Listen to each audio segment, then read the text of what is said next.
نحمده ونصلي على رسوله الكريم اما بعد فاعوذ بالله من الشيطان الرجيم بسم الله الرحمن الرحيم رب اشرح لي صدري ويسر لي امري واحلل عقدة من لساني يفقهوا قولي ذلك من انباء الغیب، یہ غیب کی خبروں میں سے ہے۔ یہ واقعہ سنا کے اللہ تعالیٰ فرماتے یہ سارا واقعہ غیب کا ہے، نوحیہ الیک، جسے ہم آپ کی طرف وحی کر رہے ہیں، یہ وحی کے ذریعے ہم نے بتایا۔ وما کنت لدیہم، آپ ان کے پاس نہیں تھے، نہ حاضر تھے نہ ناظر تھے، اذ اجمعوا امرہم، جب وہ اپنے معاملے پہ اتفاق کر رہے تھے کہ کس طرح کنویں میں پھینکیں، وہم یمکرون، اور وہ چالیں چل رہے تھے، آپ وہاں نہ تھے، آپ نے خود نہیں دیکھا، یہ اللہ نے وحی کے ذریعے آپ کو سب کچھ دیا ہے۔ وما اکثر الناس، اور نہیں اکثر لوگ، ولو حرصت بمؤمنین، خواہ تم کتنے ہی حریص ہو ایمان لانے والے، اکثر لوگ مانتے نہیں ہیں، جتنا چاہے ان کو سمجھا لیا جائے، جتنے چاہے واقعات بیان کیے جائیں، وہ اپنی ہی کرتے ہیں، نہ وہ اخلاق بدلتے ہیں نہ کردار بدلتے ہیں، وہ جیسے آتے ہیں ویسے ہی چلے جاتے ہیں۔ وما تسألهم علیہ من اجر، اور آپ ان سے کوئی اجر تھوڑی مانگتے ہیں ان کو ہدایت دینے کی خدمت پر، ان سے کوئی اجرت نہیں مانگتے۔ ان هو الا ذکر للعالمین، نہیں یہ مگر ایک نصیحت جو دنیا والوں کے لیے ہے، عام ہے۔ آپ نے کسی ذاتی مفاد کے لیے تبلیغ کا کام نہیں شروع کیا، بے غرض ہو کر کیا ہے، ساری دنیا کی بھلائی کے لیے ہے یہ نصیحت۔ اس سے ٹکرانے اور اس کے ساتھ ہٹ دھرمی کرنے کی آخر کیا وجہ ہے؟ وَكَأَيٍّ، اور کتنی ہی، من آیت، نشانیوں میں سے، فی السماوات والارض، آسمانوں میں اور زمین میں، یمرون، وہ گزرتے ہیں، علیہا، ان پر، وہم، اور وہ، عنہا موردون، ان سے منہ موڑے ہوئے ہیں۔ آسمان و زمین میں پھیلی ہوئی کتنی ہی نشانیاں ایسی ہیں جن پر سے لوگ روز گزرتے ہیں، لیکن ان میں غور و فکر نہیں کرتے، ان سے منہ موڑ کر چلے جاتے ہیں۔ اس کی وجہ کیا ہے؟ کہ انسان ماننا نہیں چاہتا، اور نہ ماننے کا سبب باہر نہیں، خود انسان کے اندر ہے۔ جو شخص اللہ تعالی سے تعلق رکھتا ہو، اپنی زندگی میں اللہ تعالی کی ضرورت محسوس کرتا ہو، پھر ہو نہیں سکتا کہ وہ شخص اللہ تعالی کی بنائی ہوئی کسی چیز کو غور سے نہ دیکھے اور اس چیز میں اپنے رب کو نہ پائے۔ اللہ تعالیٰ اپنے بندوں سے شکوہ کر رہے ہیں، کتنی ہی نشانیاں ہیں آسمانوں میں، زمین میں، جو لوگوں کو نظر تو آتی ہیں لیکن وہ ان کو دیکھی اندیکھی کر دیتے ہیں اور منہ موڑ کر چل دیتے ہیں۔ ہم اپنے بارے میں بھی سوچیں کہ جب تک قرآن سے تعلق نہیں ہوا، کائنات بس ایک کائنات ہی نظر آئی، اس کے کوئی معنی نظر نہیں آئے، آسمان کو دیکھ کر کچھ یاد نہیں آیا، زمین پہ پھیلی ہوئی طرح طرح کی چیزیں ہمیں اپنی ضرورت کے لیے تو متوجہ کرتی رہیں، لیکن اللہ کی قدرت کے کرشمے کے طور پر ہم ان کی طرف متوجہ نہ ہوئے۔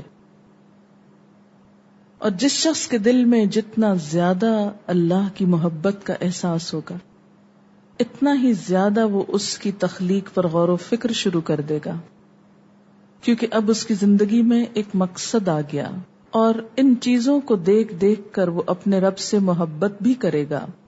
پھر مزید فرمایا، وَمَا يُؤْمِنُ أَكْثَرُهُمْ بِاللَّهِ إِلَّا وَهُمْ مُشْرِكُونَ، اور ان میں سے اکثر لوگ ایسے ہیں جو اللہ کو مانتے تو ہیں لیکن ساتھ ہی شرک بھی کرتے ہیں۔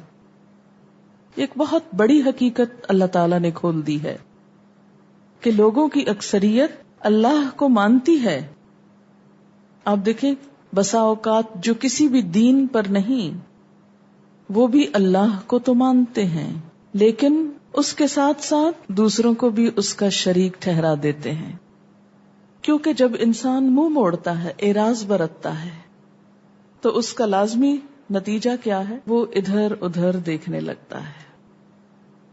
پہلے کہا گیا نا کہ موردون، اور اب کیا کہا گیا؟ مشرکون. موردون کا لازمی نتیجہ ہے مشرکون. مثلاً آپ دیکھیں جو لوگ قرآن پر توجہ نہیں کرتے وہ لازماً ادھر ادھر دیکھتے رہتے ہیں. ان کو دیکھنا پڑتا ہے، کہیں تو دیکھنا ہے، اس لیے کہ اللہ نے آنکھیں دی ہیں. اصل چیز نظر نہیں آتی تو کچھ اور دیکھتے ہیں اور اپنے وقت کو ضائع کرتے ہیں. تو ان کا یہ وقت ایک بالکل بیکار ایکٹیویٹی میں گزرتا ہے. وہ یہاں بیٹھ کر بھی کچھ نہیں پاتے، کچھ نہیں سیکھتے، وقت بھی ضائع کرتے ہیں، انجام میں بھی نقصان اٹھاتے ہیں. اس کے برعکس جو شخص اللہ کی کتاب میں سنجیدہ ہو اسے اور کچھ نظر بھی نہیں آتا کہ کیا ہو رہا ہے، کہیں اور نگاہ اٹھتی ہی نہیں، کوئی اور چیز متوجہ کرتی ہی نہیں، بلکہ اگر کوئی اور چیز راستے میں آنے لگے، رکاوٹ بننے لگے تو ریزسٹ کرتا کہ یہ ہٹ جائے، کہ مجھے صرف اللہ کی کتاب میں ڈوبنا ہے. تو جو لوگ اللہ کی عظمت کو نہیں پاتے، ان کی نگاہیں فوکس نہیں ہوتی، پھر وہ ادھر ادھر بھٹکتے ہیں، پھر وہ شرک کرتے ہیں. جو اللہ کی قدر نہیں پہچانتا، وما قدر اللہ حق قدرہ، تو پھر وہ دوسروں کو اپنا سہارا سمجھتا ہے اور یہیں سے شرک کی ابتدا ہو جاتی. تو ہمیشہ سے انسان جس گمراہی کا شکار رہے ہیں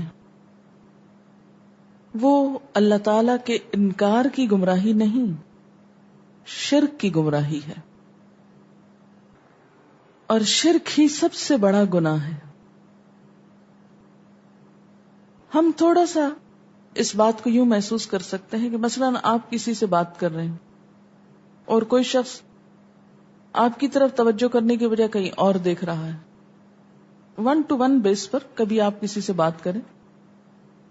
اچھا آپ تو کیا بچے، اگر بچے کی بات آپ اس کی طرف منہ کر کے رخ کر کے توجہ کر کے ساری نہیں سنے تو وہ بھی رونے لگتا آپ میری بات نہیں سن رہے، اور وہ چپ ہو جاتا ہے کہ اور نہیں بتاؤں گا کہ آپ نے سنی نہیں.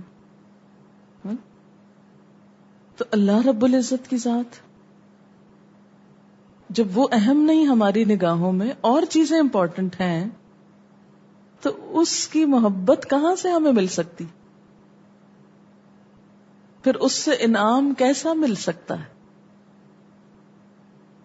ہمارے دلوں میں کوئی اور ہو اور توقع اس سے رکھیں کہ وہ ہمیں اپنے قریب کر لے اور اپنے اعلیٰ ترین مقام جنت تک پہنچا دے. بھلا یہ کیسے ممکن ہے؟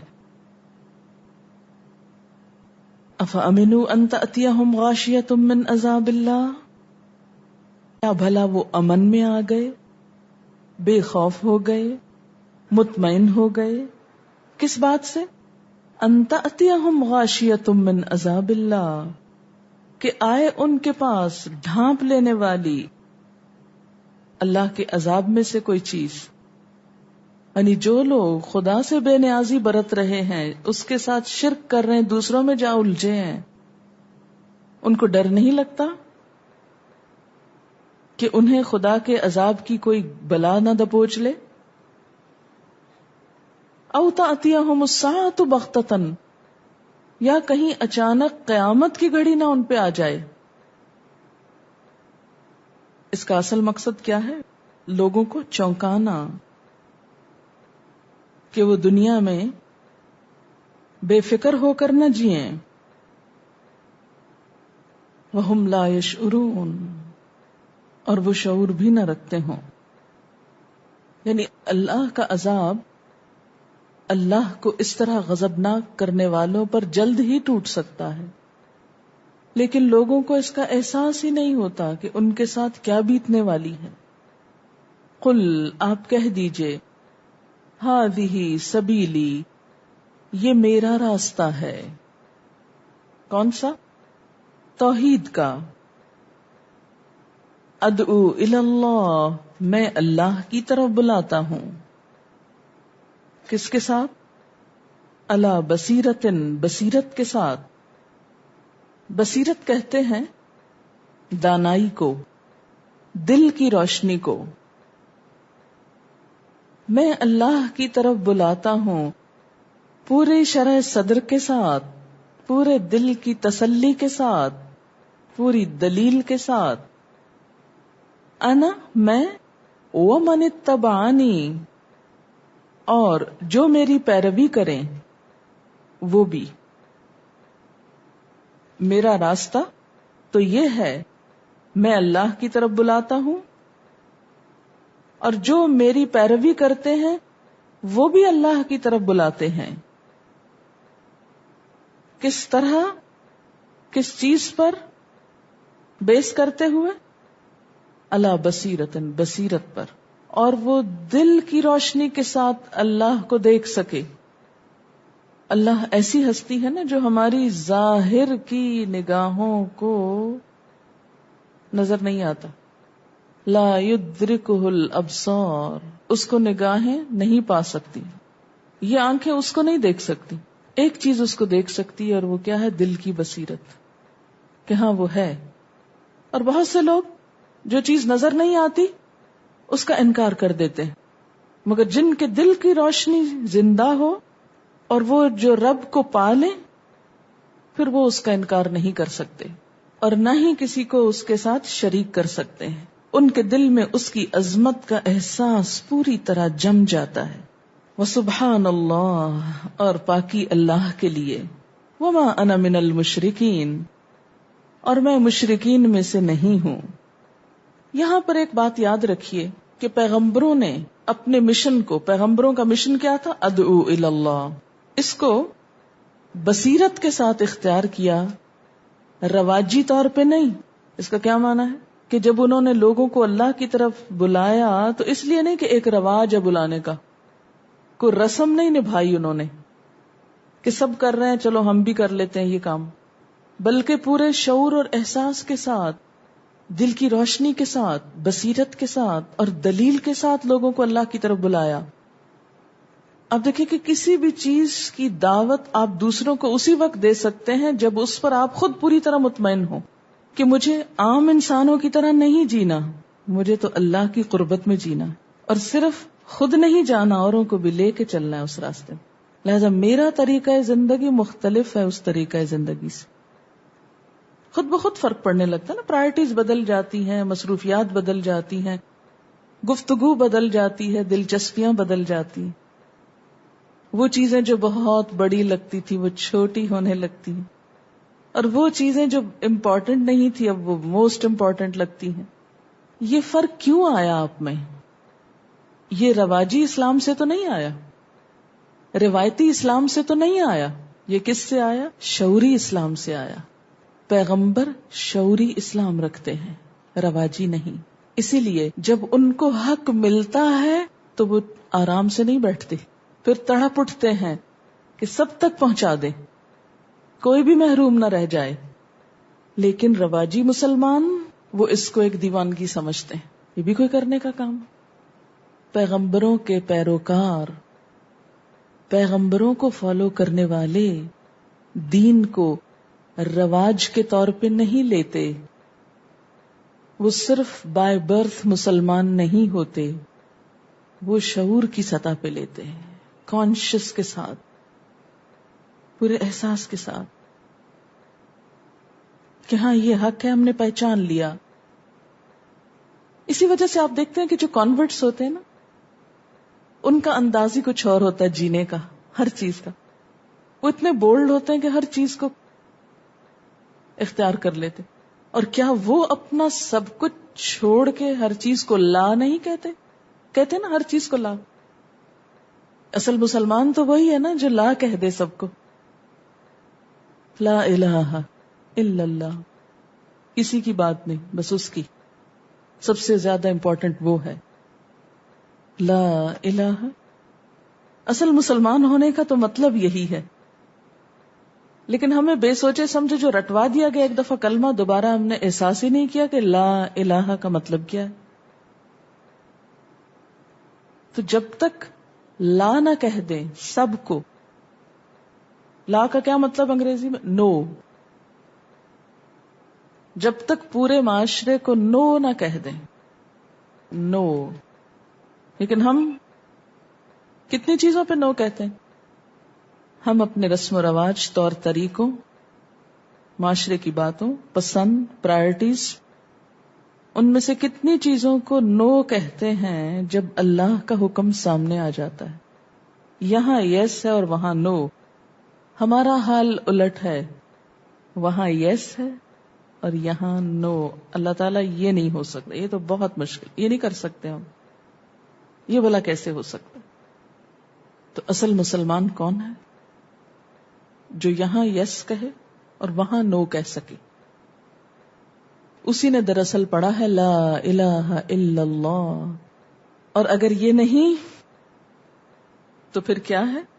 وما انا من المشرکین، اس کا اپوزٹ ہے، یہی شرک. وسبحان اللہ، اور پاک ہے اللہ، پاکی اللہ کے لیے ہے، اور میں مشرکین میں سے نہیں ہوں. میں کسی کو اللہ کے مقابل نہیں لا سکتا. اور یہ سبحان اللہ کہنا بھی صرف رواجی کلمہ نہیں ہے کہ آپ تسبیح پڑھ رہے ہیں. سبحان اللہ بہت عظیم کلمہ ہے جس میں اللہ کی پاکی ہر شرک سے، ہر عیب سے، اور کہنے والوں کے ہر اس قول سے جو وہ ناحق کہتے ہیں. اسی لیے حدیث میں آتا ہے سبحان اللہ نصف المیزان، آدھا میزان ہے سبحان اللہ. والحمدللہ یملأہ، اور الحمدللہ شاید کہہ دیا جائے تو اس کو بھر دیتا ہے. اتنی بھاری کلمہ ہے یہ آیت جو ہے اپنے پاس الگ سے نوٹ کر لیں اور کہیں لکھ کر لگا لیں. ہاذہ سبیلی، میرا راستہ تو یہ ہے. اگر ہے تو بھائی، اگر نہیں تو بے شک نہ لکھیں، کوئی جبر نہیں ہے، ہم فورس نہیں کرتے. لیکن اگر ہے تو لکھ لیں ہاذہ سبیلی، یہ میرا وے آف لائف ہے، یہ میری پرائرٹیز ہیں، مجھے اس طرف کو جانا ہے. کس طرف کو؟ ادعو الی اللہ، سب کو اللہ کی طرف بلانا ہے. اور کس طرح؟ علی بصیرت، پوری روشنی کے ساتھ، پورے کانفیڈنس کے ساتھ، پورے یقین کے ساتھ، پورے دل کے اطمینان کے ساتھ. اور اس راستے میں چلتے ہوئے جو بھی میرے ساتھ مل جائیں، ومن اتبعنی، ان کو بھی یہی روشنی چاہیے ہوگی. ورنہ جس کو یہ روشنی نہ ملے وہ راستے میں ہی رہ جائے گا، وہ ساتھ نہیں چل سکتا. اس راستے میں آپ کے ساتھی وہی بنیں گے جن کو یہ روشنی نصیب ہو جائے گی، یہ بصیرت مل جائے گی. اور جنہیں یہ بصیرت نہ ملی وہ ساتھ نہیں دے سکتے، وہ پیچھے رہ جائیں گے. کسی بھی کام کے کرنے کے لیے ول چاہیے، لیکن اس کام کے کرنے کے لیے صرف ول نہیں، دل کی روشنی اور ہر خیر شر کا فرق معلوم ہونا چاہیے. اور اتنا پکا یقین کہ جو کر رہا ہوں صحیح کر رہا ہوں، اور اس کا انجام اور اس کی دوسری اینڈ اللہ تک جا پہنچتی. کیونکہ ادعو الی اللہ جو ہے اپنی ڈائریکشن بھی ادھر ہے اور دوسروں کو بھی اللہ سے جوڑ رہا ہوں. تبلیغ کا اصل مقصد ہی یہ ہے، سب کو صرف اللہ سے جوڑنا، صرف اللہ سے. دعوت کس چیز کی دینا ہے؟ ادعو الی اللہ، میں سب کو اس کی طرف لے کے چل رہا ہوں. جب آپ کا رخ اس کی طرف ہو گیا تو اس سفر کے خاتمے پر کس سے ملاقات ہوگی؟ اسی سے ملاقات ہوگی. وہی ملے گا جس کی طرف رخ کر لیا. اور جو اس ذات کو اپنا سب کچھ سمجھے وہی آپ کے ساتھ چل سکتے ہیں. وَمَنِ اتَّبَعَنِي وَسُبْحَانَ اللَّهِ، پھر اللہ ہی مقصود ہے، اسی کی بات ہے. وَمَا أَنَا مِنَ الْمُشْرِكِينَ، اور میں مشرکین میں سے نہیں ہوں، میں شرک کرنے والوں میں سے نہیں ہوں. یعنی اب میری نگاہوں میں کوئی دوسرا نہیں رہا. کوئی اور جچتا ہی نہیں. جس نگاہ کا فوکس اللہ پر ہو جائے، نگاہ سے مراد یہ ظاہری نگاہ نہیں ہوتی، پھر اس کی نگاہوں میں کوئی دوسری چیز اہمیت حاصل کر نہیں سکتی. وہ شخص ہر چیز قربان کر سکتا ہے، آباء و اجداد سے وابستگی قربان کر سکتا ہے، رسم و رواج کا بائیکاٹ کر سکتا ہے، مال کی قربانی دے سکتا ہے، عزت نفس کی قربانی دے سکتا ہے، اپنی خواہشات کی قربانی دے سکتا ہے، پھر ہر چیز کی قربانی کر سکتا ہے. پھر وہ کہیں اور اٹکتا نہیں، ادھر ادھر نہیں دیکھتا، ادھر ادھر کا سہارا بھی نہیں لیتا. وما انا من المشرکین. پیچھے اللہ تعالیٰ یہی تو شکوہ کر رہے ہیں کہ اکثر لوگ اللہ کو مانتے بھی ہیں ہم جیسے، اور پھر ساتھ کیا ادھر ادھر بھی دیکھتے ہیں. تو یہ ماننا پوری طرح ماننا نہیں. اور یہاں کیا ہے، اللہ کی طرف بلانے والے جب تک اپنے سارے معاملے اللہ کے حوالے نہ کر دیں، اللہ کے سپرد نہ کر دیں. جیسے وہ طارق بن زیاد کے بارے میں آتا ہے نا کہ اس نے کیا کیا تھا، اپنی کشتیاں جلا دی تھی. جس فوج کو لے کے اسپین کے ساحل پہ اترا تھا، اتر کے ساری کشتیاں اکٹھی کی، ان کو آگ لگائی، سب ختم، اور سب کو بتا دیا کوئی واپسی نہیں، جینا اور مرنا ہے تو یہیں مرنا ہے. ایسے کمیٹڈ لوگ چند ایک بھی ساتھ ہوں جن کا جینا اور مرنا اللہ کے لیے بس ہو جائے، جو واپسی کا راستہ نہ دیکھیں، وہی لوگ دین کی خدمت کے اصل قابل اور اہل. یہ میرٹ ہے، یہ کرائیٹیریا ہے. جو اس پہ پورا نہ اترے وہ اس کے کام کے قابل نہیں. جنہیں اپنا آپ پیارا ہے، جو خود پسند ہیں، جو اپنی ذات کو چاہتے ہیں، وہ پھر ادعو الی اللہ کا کام نہیں کر سکتے. وما انا من المشرکین. اب دیکھیں کہ حضور صلی اللہ علیہ وسلم کا سفر طائف یاد کریں. واپس مڑ گئے تھے؟ نہیں. کیا کہا تھا، یا اللہ ان سب کو ختم کر دے؟ نہیں. اللہ نے ان کو باقی رکھ، شاید ان میں سے کوئی نکل ہی آئے. پھر آخری حد تک اپنی انا نکل جاتی، اپنی ذات سے محبت نکل جاتی. اس رسوائی میں بھی پھر لطف آنے لگتا ہے جو اللہ کی خاطر ہوتی. وما ارسلنا من قبلک الا رجالا نوحی الیہم من اہل القری. اے محمد صلی اللہ علیہ وسلم، تم سے پہلے ہم نے جو پیغمبر بھیجے تھے وہ سب بھی انسان ہی تھے، اور انہی بستیوں کے رہنے والوں میں سے تھے. من اہل القری یعنی زمین کے رہنے والے تھے، آسمان سے فرشتوں کی شکل میں نہیں اترے تھے. افلم یسیروا فی الارض، کیا پھر یہ زمین میں چلے پھرے نہیں؟ فینظروا، تو وہ دیکھتے. کیف کان عاقبۃ الذین من قبلہم، کیا ہوا، کیسے ہوا انجام ان لوگوں کا جو ان سے پہلے گزرے. وَلَدَارُ الْآخِرَةِ خَيْرٌ لِلَّذِينَ اتَّقَوْا، اور البتہ گھر آخرت کا بہتر ہے ان لوگوں کے لیے جو تقویٰ کریں. افلا تعقلون، کیا تم عقل نہیں رکھتے ہو، کیا تم سمجھتے نہیں ہو. حتی اذا استیأس الرسل، یہاں تک کہ جب مایوس ہو گئے رسول. کس سے؟ لوگوں سے. ابھی تم نے پڑھا تھا مایوسی درست نہیں، تو وہ ہے اللہ کی ذات سے مایوس ہونا. اور یہاں کیا ہے، لوگوں کے انداز سے مایوس ہونا کہ اب ان میں کوئی خیر نہیں، ان تلوں میں تیل نہیں. وظنوا، اور انہوں نے سمجھا، یعنی لوگوں نے سمجھا، انہم قد کذبوا، کہ ان سے جھوٹ بولا گیا ہے. یعنی پیغمبروں کی بات کو انہوں نے جھوٹ سمجھا کہ رسولوں نے ہم سے جھوٹ کہا ہے. جاءہم نصرنا، آ گئی ان کے پاس. کن کے پاس؟ پیغمبروں کے پاس. کیا آ گئی؟ نصرنا، ہماری مدد. یعنی اللہ کا عذاب کب آتا ہے؟ جیسے وہ بستیوں کے اوپر آیا، جب حال یہ ہو جاتا ہے کہ لوگوں کے اندر سے بالکل جذب کی صلاحیت ختم ہو جاتی، کھلا کھلا حق دیکھ کر بھی وہ مانتے نہیں، حق کو ڈینائی کرنے لگتے ہیں اور پیغمبر کو جھٹلا دیتے ہیں. اور یہ وہی کرتا ہے نا جس میں عقل نہ ہو. جو تھوڑی سی عقل بھی استعمال کر لے اس کو حق سمجھ میں آنے لگتا ہے. فنجی من نشاء، تو بچا لیا گیا جس کو ہم نے چاہا. نجیا بچا لیا گیا. ولا يرد بأسنا عن القوم المجرمین، اور نہیں پھیرا جاتا ہمارا عذاب مجرم قوم سے. کس کو بچایا گیا؟ اللہ نے کس کو بچایا عذاب سے ہمیشہ؟ پیغمبروں کو اور ان پر ایمان لانے والوں کو. اور مجرم قوم عذاب کے لپیٹ میں آ کر رہی. لقد كان في قصصهم عبرة لأولي الألباب، البتہ تحقیق ہے ان کے قصوں میں عبرت. کس کے لیے؟ عقل والوں کے لیے، اولی الالباب کے لیے.